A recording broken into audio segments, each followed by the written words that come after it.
Poetas do Mundo.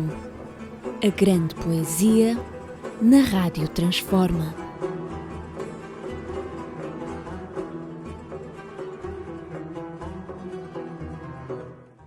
Sejam bem-vindos a mais um programa Poetas do Mundo na radiotransforma.net.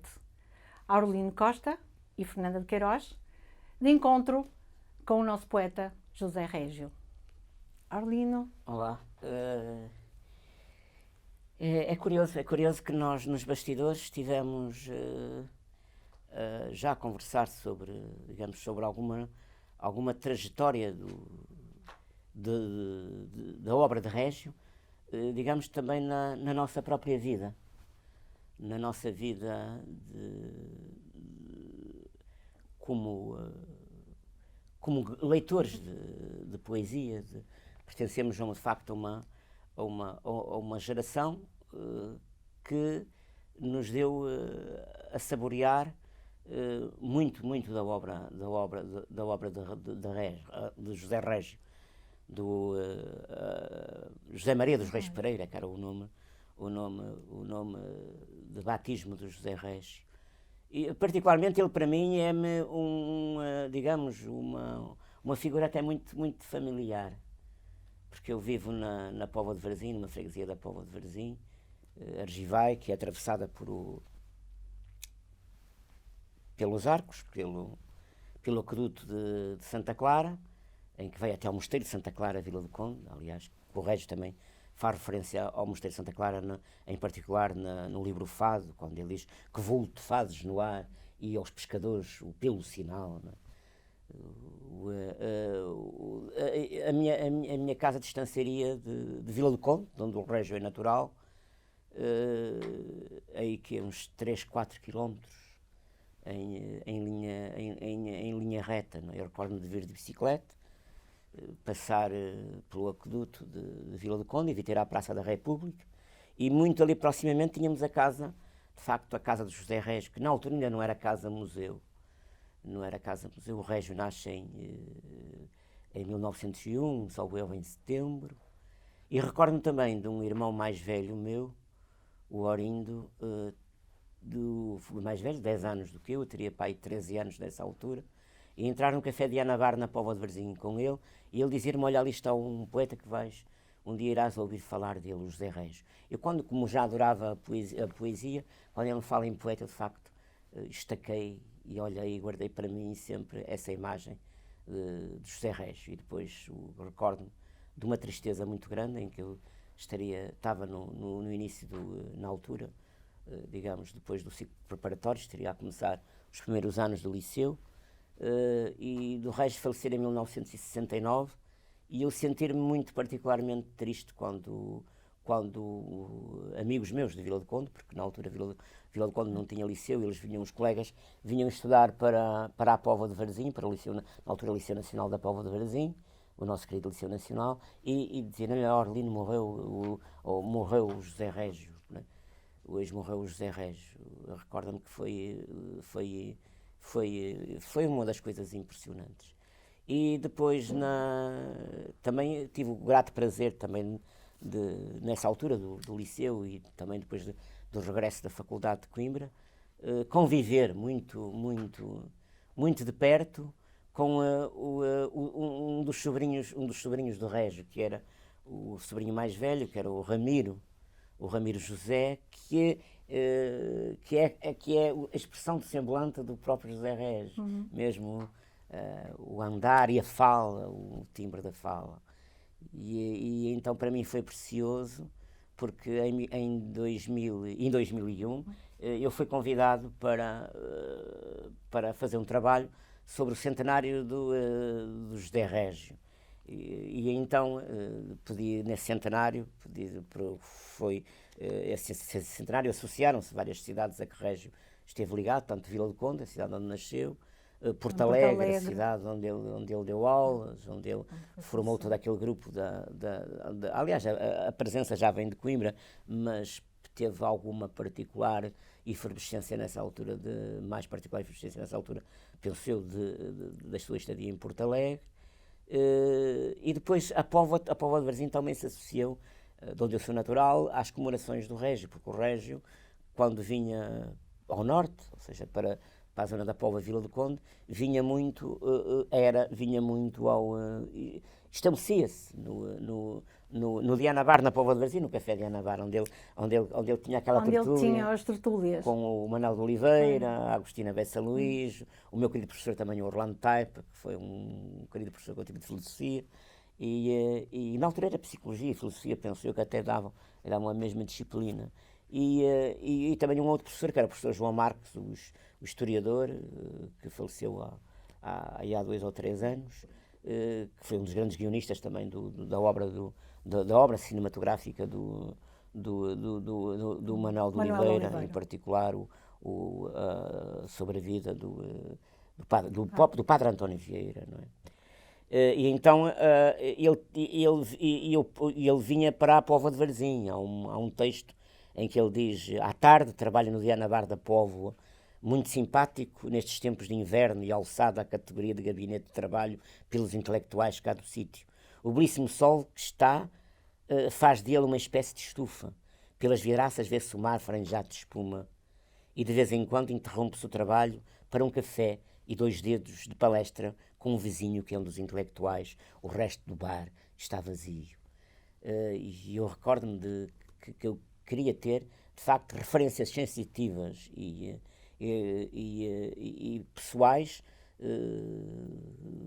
sobre o Régio, já que o Régio não estava vivo, naturalmente, mas fisicamente não estaria vivo, mas pedia-se mesmo a esse mesmo sobrinho mais velho: olha, fala-me do Régio, se alguma vez se o acompanhaste da Póvoa, da Vila do Conde até à Póvoa. É verdade, então conta-me como é que era essa viagem.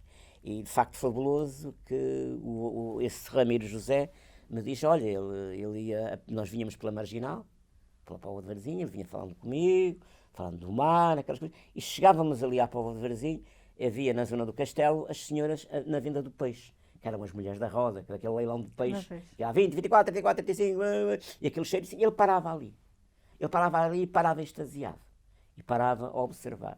E de facto eu também para este trabalho acabei por trazer as ninfas, não são as ninfas do Tejo, mas são as ninfas do litoral norte, do mar da Póvoa de Varzim, que eram as pescadeiras, as peixeiras, as mulheres da roda, as da venda do peixe. Eu faço essa convocação e isso de facto é maravilhoso, como também depois conheci um irmão que também era pintor, o Júlio. O Júlio não o conheci, porque o Júlio conhecia a esposa do Júlio, a esposa do Júlio, a Dona Maria Augusta. Mas conheci um outro irmão que não sei porquê, não se está a dar, digamos, deve-se dar mais atenção a essa obra plástica que é o Apolinário. O Apolinário Reis Pereira, que era do curso de Histórico-Filosóficas em Coimbra, depois foi militar e seguiu a carreira militar, embora não fosse militarista, não tinha nada de militarista. Ele era precisamente um pintor excepcional. Mas claro que a obra de Júlio foi a obra fantástica. Tanto na pintura, o tal Júlio, como o Saúl Dias também, na escrita, que ele escreve poesia. O próprio José Régio, ele pintou, não é? As capas dos livros. As capas dos livros. E da célebre revista da Presença. Porque já eram dotados, ou seja, era uma família de sobredotados nas artes plásticas e nas artes da palavra. Eu considero que eles são, quer dizer, é uma arte de ourivesaria, como a Ourives era o pai. Pois, o pai era Ourives, o pai. Aliás, na Casa de Vila do Conde, portanto, se visitarem a Casa de Vila do Conde, vão ter a oportunidade de ver lá, numa exposição, os instrumentos do Ourives, do pai, não é? Que, portanto, são artesanais, como é óbvio, mas são peças que o Régio guardou e que estão lá presentes na tal casa da tia da Libânia. Tia Libânia, que ele também referencia nos seus poemas. Sim. Aurelino, esta ligação, estas duas palavras, o Deus e o Diabo, de Régio, o grotesco, não é? E o límpido. Sim. Como é que, se bem que em toda a sua poesia isto é claro, mas ao mesmo tempo também não é claro. Parece que ele está a chamar outras coisas, sim, não é? É verdade. Ele está-se a servir de um... Parafraseando sim. aquilo que a Sofia de Melbourne disse a propósito do 25 de Abril, que era o dia inteiro e limpo, e para mim ele também é o poeta e o escritor inteiro e limpo. Em que nós não podemos, digamos, etiquetar só num conceito, na expressão do juiz, ele é isto, ele é aquilo. Ele é uma mundividência. Ele é quase um místico herege. E depois, vamos, toda a formação dele de português e de francês, a própria tese de licenciatura, que naquela altura que não foi, digamos, logo observada, nem tida em conta pelos professores da faculdade em Coimbra, que era sobre o modernismo, em particular sobre Pessoa e Marta Sá Carneiro, que ainda não eram conhecidos. E aquilo passou muito despercebido. Só anos depois, mais tarde, penso que há uma edição disso, passado 10 anos, em 40 e tal, já nos 40. Ele já seria um visionário, não é? Um visionário. Um visionário da poesia. Essa luta, de facto, há uma luta, um campo de diálogo de forças, que são forças que na sua concepção, digamos, de pensamento e de obra de Régio, penso que não se podem propriamente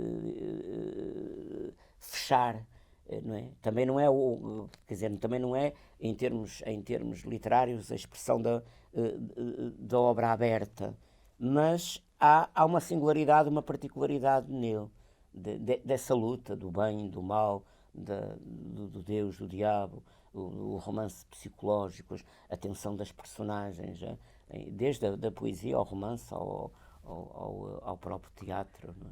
Mas também não acha que isto seria o próprio conflito à procura da sua individuação? Sim, da sua própria ideia, procura de uma identidade poética, sim. Não é? Uma identidade como...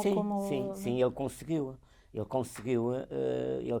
ter a tal particularidade que o individualiza, né? Que individualiza o Régio, e mesmo, em particular, de alguém que se afastou, que é o caso do Torga, na altura em Coimbra, dos encontros de café e da geração da presença, o Miguel Torga, o médico Adolfo Rocha, não demorou muito tempo a afastar-se precisamente do movimento da presença. Mas, se nós formos a verificar, há uma escrita, de facto, há uma escrita, para mim, a questão lunar, a questão do nimbar, a questão da lua, dessas observações da noite e do dia, há de facto uma similitude caracterológica do Régio. É a minha impressão. Será um dualismo ou uma polaridade? Se calhar estou a fazer uma questão assim um bocado, mas... Eu penso que quer um, quer outro, há uma singularidade determinada. Não se misturam, mas já há situações temáticas em que se aproximam. Há situações temáticas em que eles se aproximam. O caso do Luar a Nimba, há um texto erótico lindíssimo, que é um soneto de amor do Régio, e também há também um outro texto de amor do Torga, em que há similitudes, mas claro que cada um tem a sua individualidade. Sim, isso é uma caracterização muito própria, a sua maneira de encarar também o mundo, não é? Por exemplo, o Torga assumia-se profundamente ateu, não é? Embora havia um Deus que seria o Douro, não é? É profundamente ateu, mas enquanto que o Régio não, o Régio assumia-se como um socialista cristão. Sim, e católico. É católico. Confesso. Ele próprio, claro. E praticante. Praticante, não é?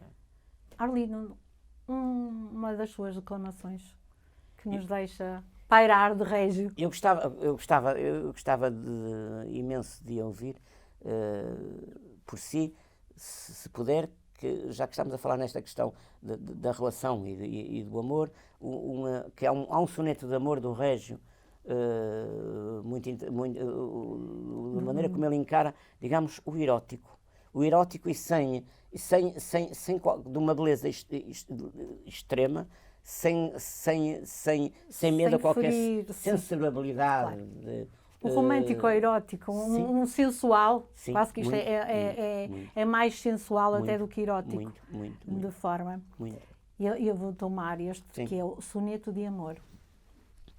Não me peças palavras, nem baladas, nem expressões, nem alma.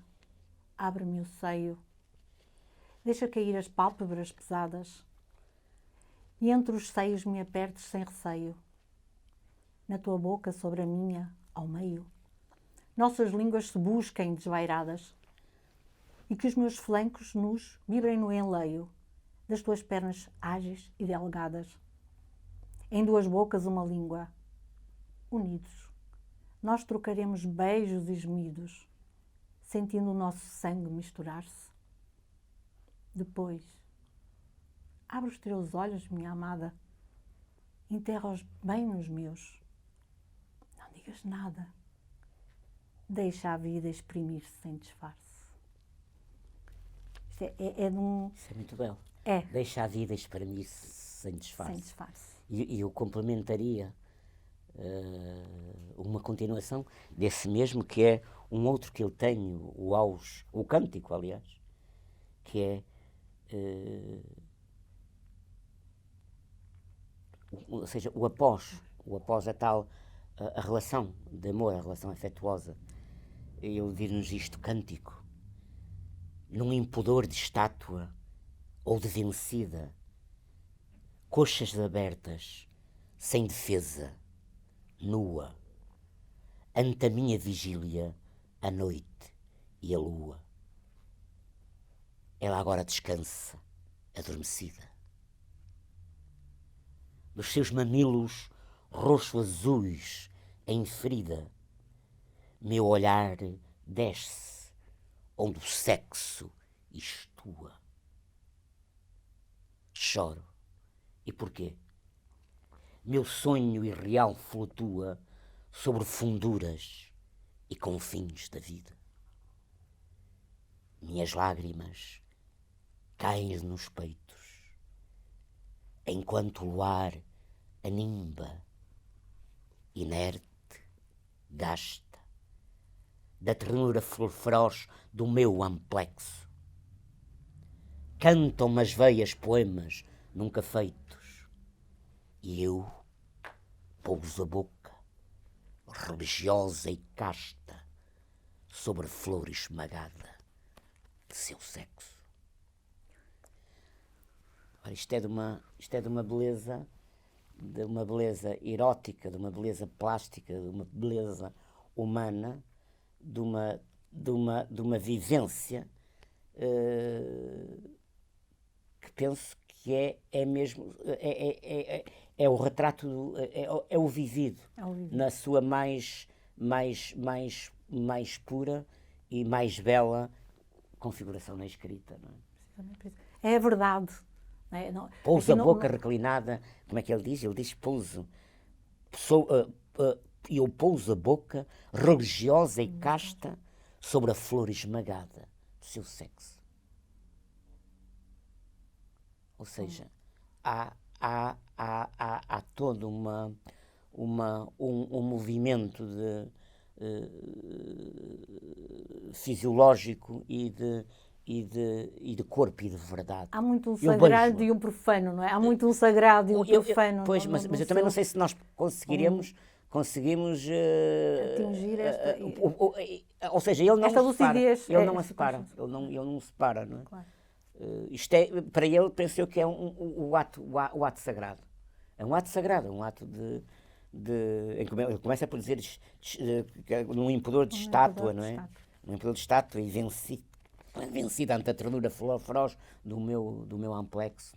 Cantam-me nas veias poemas nunca feitos. Isto é maravilhoso. é de alguém que tem digamos, um jardim a florir, uma coisa. Claro. É uma coisa bela, não é? Como se ele quase que conseguisse no poema definir quase que um orgasmo, não é? Sim, algo. sim. Isto é isto, não é? No fundo, o que se pretende é que isto seja de tal forma intenso e de tal forma claro para que ele saiba que é extra, não é? E depois extracorporal. E também toda esta beleza dele levou também para lá do movimento da geração da presença, em que esteve o Branquinho da Fonseca, tiveram muitos outros, também houve até um próprio, fala-se muito pouco dele, do movimento da presença, mas, por exemplo, o pai do Carlos Paredes, na guitarra portuguesa, foi contemporâneo do Régio em Coimbra. E como o Edmundo Betancourt, que era um cantor, e o grande poeta, o Edmundo Betancourt, que depois José Afonso, numa altura final da vida dele, fez um álbum de fados de Coimbra dedicado precisamente a Edmundo Betancourt. Ele próprio, o Régio, fala na balada de Coimbra, há uma parte em que ele diz: ai choro com que o Paredes, vibrando os dedos em garra, despedaçava a guitarra, punha os bordões a estalar, gritos de cristal e de ouro, que Betancourt altiria, que é da roda que algum dia vos sabia acompanhar, sem saber para onde iam ou onde iriam parar. Portanto, houve de facto naquele cenáculo, naquele movimento da presença todo um mexer de um extrator do vivido, não é? Que não se substituía, como é óbvio, àquilo que foi o modernismo do Mário de Sá Carneiro e do Fernando Pessoa, em que ele próprio publicou. O Fernando Pessoa deu a conhecer na revista, na presença, não é?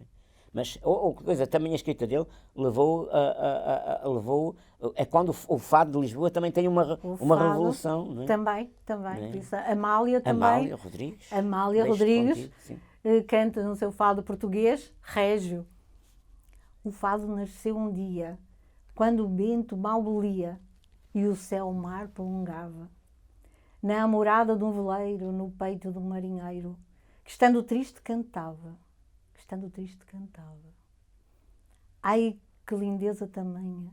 Meu chão, meu nome, meu val, de folhas, flores, frutas de ouro, vê-se terras de Espanha, areias de Portugal. Olhar ceguinho de choro, na boca de um marinheiro, do frágil barco veleiro, morrendo a canção magoada, diz o pungir dos desejos, dos lábios a camar de beijos, que beija o ar e mais nada. Mãe, adeus Maria, guarda bem no teu sentido, que aqui te faço uma jura, ou te leva à sacristia, ou foi Deus que foi servido dar-me no mar a sepultura. Ora eis que, embora noutro dia, quando o vento nem bolia e o céu o mar prolongava, à proa de outro beleiro, velava outro marinheiro, que estando triste cantava. Isto cantado por Amália. Sim. Tem muito bonito. Esta ligação dele com o mar também. Sim. Com Portugal. O mar é uma constante da vida dele. Porque ele está ali em Vila do Conde, tem o mar ali pertinho. Ele próprio, naquele romance de Vila do Conde, ele diz: abria de manhãzinha as janelas par em par, entrava o mar por lá dentro, só pelo cheiro do ar. Ia à praia e via a espuma pelo areal a voar, espuma verde e amarela das manhãs de temporal. O mar teve digamos que está na pele, está no corpo. Na sua gênese. Na gênese. Está mesmo E pensei que ele teve muitas saudades do mar quando foi para Porto Alegre, para Coimbra e Porto Alegre. Ele próprio pensou que já será em Porto Alegre. Já será em Porto Alegre, ou Coimbra, ou Porto Alegre, que ele escreve o tal romance de Vila do Conde. Pensou que aquele romance é de quem tem uma extrema saudade pela terra onde nasceu, aquele cérebro de Vila do Conde espraiado entre pinhais, Rio Mar, lembra-me Vila do Conde e tal. É extremamente lindo, não é? Aliás, ele amou profundamente as terras por onde passou, do mesmo modo que a toada de Porto Alegre, não é? Em Porto Alegre, cidade do Alto Alentejo, cercada de ventos, penhascos, oliveiras e sobreiros. E tal. É o amar, o gozo do amar e de viver e de tornar inesquecível. Não é? Ele há uma escrita que tem uma atitude fílmica. Atitude fílmica, não é? Também tinha atitude já fílmica, o António Nobre nas Viagens da Minha Terra. Não é? Até, não é? Não é? Há um percorrer, há quase que não é? Acaba por ser uma municipalidade na escrita, mas é de uma beleza transcendente, que ultrapassa essa municipalidade de Vila do Conde ou de Porto Alegre. Uma coisa engraçada, eu recordo-me já nos 90, princípios dos anos 90, penso eu, ou fins dos anos 80, eu ter sido convidado para um spot publicitário que era da Mobil nos caminhos de Portugal, da gasolina, aquela gasolineira, era a Mobil, agora nem vejo Mobil, não sei o que é. E então convidaram-me, eu tinha que aparecer no mosteiro de Santa Clara, naquele mosteiro que estava parte dele submerso por água do rio, havia lá umas tábuas e que fizemos uma gravação em que era para a Mobil nos caminhos de Portugal, do local de Coimbra, em que eu dizia um excerto da toada da balada de Coimbra de Reis, que não tinha nada a ver com gasolineiras, como é óbvio, não fazia, era a apologia à terra, não é? A Coimbra, não é? Recordo-me perfeitamente, recordo-me muito recordo-me desse Régio, vem de rei, vem de alguma soberania, de ter este posto. Sim. Também. Considerar-se ele próprio uma pessoa diferente, porque a escolha de uma missão. E também Portugal sempre, né? Porque ele faz sempre, todos os poetas, também ao seu país, ele não foge muito desta... ele quis mesmo fazer uma pequenina revolução na poesia, não é? Com o modernismo. Sim. Mas ele não dá como muito, não se vai inspirar fora. Ele não tem nenhum... Ele foi muito particular nesse aspecto, foi muito particular. Acho que ele bebeu muito mesmo das nossas termas, assim vou dizer. E eu acho que quem ele ser particular é que há tal singularidade. A singularidade. Essa singularidade da parte dele. Mas ele não é tão... não é um poeta tão como eu ia dizer, tão popular, mesmo nas tertúlias, mesmo nas conversas. Régio é assim é um poeta, assim como o Teixeira de Pascoais, também são poetas muito... Porque eles falam de uma coisa muito delicada, eles falam na parte social. Sim. E eu acho que é esse um bocadinho as suas particularidades, claro. Que eles falam do social, não é? Sim. Nas suas poesias, algo que não é de todo comum, ou seja, não é um tema que se consiga fazer poesia, mas eles fazem. Sim, por isso ele também teve algumas críticas de confrontos, pode dizer confrontos azedos, mas no fundo são confrontos criativos, não é? Já no tempo dele havia aquele núcleo forte dos neorrealistas, em que ele não estaria, mas há um realismo, não, de facto há algo no modernismo, de um avançar de uma relação da literatura com a vida e com as outras artes, o caso do cinema, não é? A relação dele que ele tem com o Manuel de Oliveira até à morte, e a relação dele que também tem com poetisas, com uma poetisa que no caso é a Flor Bela Espanca, exatamente, e a romancista que é a Agostina Novício. Em Vila de Conde, dá lá um livro que eu uma vez peguei assim nele na estante, estava lá a dedicatória da Agostina ao José Régio. Depois há o homem da tertúlia, do partilhar, não se movia só na sua torre de marfim, de um egocentrismo. E havia, ainda hoje ainda é vivo, o que é o Eugênio de Lisboa, crítico, o ensaísta, o engenheiro Eugênio de Lisboa, que na altura devia ser um rapazito de 19, de 20 anos, hoje já é capaz de estar quase a caminho dos 90, mas está com uma lucidez enorme, e é, digamos, este dos últimos dos sobreviventes físicos contemporâneos do José Reis. Arlino, poderíamos ficar aqui, percebemos perfeitamente que o José Régio é um seu vizinho, um vizinho físico, mas também muito espiritual. Por isso vive o José Régio com toda a sua plenitude. Mas nós temos sempre os nossos tempos nestes programas. Podemos ficar, podemos convidar-vos para um dia irmos ao Diana Bar. Há de voltar. Ao Diana Bar, fazermos uma tertúlia, quem sabe, que o nosso programa Poetas do Mundo saia da sua caixa também, que lhe proporcione algo diferente, logo que esta doença realmente pare. Foi um gosto. Arlino Costa, Fernanda de Queiroz. Prazer enorme. Poetas no Mundo, da nossa radiotransforma.net. Fiquem bem. Poetas do Mundo. A grande poesia na Rádio Transforma.